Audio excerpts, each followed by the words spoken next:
see your statue soiled, see, when you are victim of disloyalty. It's my pure love for you that is the reason I must apprise you of such wicked dreams. I thank you, madam, for that pleasing dart. Such words do so content a lover's heart. I'm sorry that I speak so of a friend, but she does not deserve the heart you lend. The love that she affects is all a fake. And yet a woman's heart is not opaque.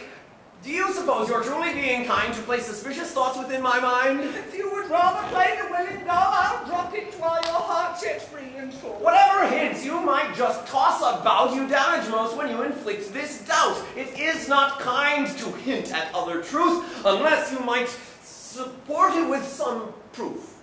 That's most well said, monsieur, and I will not fail to tack it down with most exacting nail. If you would but come with me when I go, I'll show you all it is you need to know. I will set out the details of this scam as perpetrated by your dear madame. And if you're shaken by this wicked stealth, I might yet nurse your spirit back to health. What is it? What brings you to such a fever? I only know, madame, that I must leave her. My universe has been so badly shaken. All that I knew until today's mistaken, I'm done with. I cannot. I say no more. Do pull yourself together. I implore. Just heaven. Why combine so in one bell so much of heaven next to so much hell? But please, sir, tell. I'm totally undone. I've been destroyed within this plot she spun. I have been so betrayed by Salaman, who's been untrue to me with other men. But are you certain? Have you any proof? Perhaps you've been the victim of some spoof. A jealous lover may well suppose Good that you... God, find somewhere else to stick your nose. I have the proof right here that you request. A letter in her own hand she addressed to R. Arunt, to whom she wrote with fervor, the last man I'd imagine might deserve her. And yet a letter that's been intercepted may hold some other meaning than expected. Did I not tell you, sir, to please butt out? It's my affair and not for you to doubt. Alceste, I beg you, calm yourself now, please. 'Tis only you, madame, who now can ease the outrage of my broken, shattered spirit. I have a proposition, if you'd hear it. Avenge me on that wicked temptress now, who would betray the fealty I vow. Avenge me on that crime I know you hate. But how, sir? Let us two entwine our fate. Take this heart, that to you I here surrender, avenging me upon the foul tormentor. Let's punish her with love that's so devout that all the court and town must talk about. Allow my love to know the final laugh by all the love I give on your behalf. What's this about? We must quickly fly. And why? We cannot linger for goodbye. But what's the reason I'd like to be knowing? The reason is we have to be going. I got that, and if you don't now explain, I'll reach in through your ear and crush your brain. A man came to the house, sir, dressed in black, which matched the dark scowl he shot me back. He left a paper scrawled with such a scratch. There were no letters I could make to match. It's about your lawsuit, at least that's what I think. But even Satan couldn't read that ink.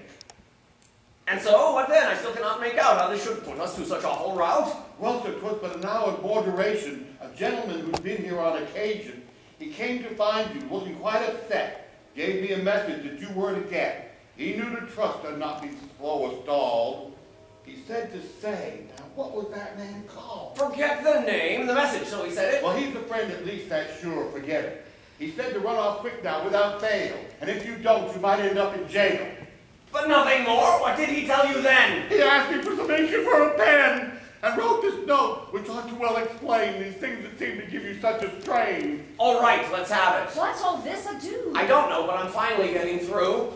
What are you waiting for, you stupid lump? I must have left it on my bunk. Why, I should... No, this can wait, Alceste. For now, you better look into this mess. It seems that fate now makes its occupation, not letting us complete a conversation. But ere this day is done, I shall return, and you will know the love which I will earn.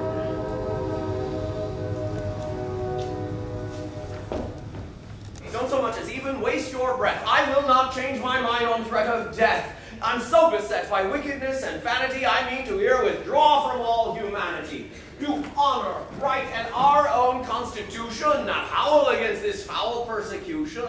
Here, in the face of this rank inquisition, I put my faith in truth of my position, which every man within this land of late knows, to country's shame, and to expand my great woes, his lies have won the day to my undoing. This gross inequity gets public viewing. A sycophant whose guiles authenticated tears down the law and anarchy's created. His perjuries condoned by court's decree, and truth and virtue nod as to agree. And then, as if that wasn't quite enough, he circulates a scurrilous low bluff. There is a book that's passing underground, upon which all the court has lately frowned. A book so loathsome, filled with so much slime, to even speak the title is a crime. Well, here the dog adds fire to his plea by rumoring the book was penned by me. And then, Orant, to further foul my name, gives credence to the rogue's most wretched claim. Orant, an honored man of noble promise, with whom I've always been completely honest, who came to twist my arm that I would tell my feelings on his verse, the infidel. And just because I wouldn't stoop to laud a verse which was so seriously flawed, he takes my adversary's point of view. I see now that's the price of speaking true. We'll now be enemies from this forever, and all because his sonnet wasn't clever. And then, it's not as if this man's the sole contentious fox with such a shallow goal. The teeming masses play a noble game, but lie and cheat and swindle all the same. I cannot bear to watch how man deceives. I must take leave from this dark den of thieves. Hear this, you savages, you wretched race, no longer shall you look upon my face.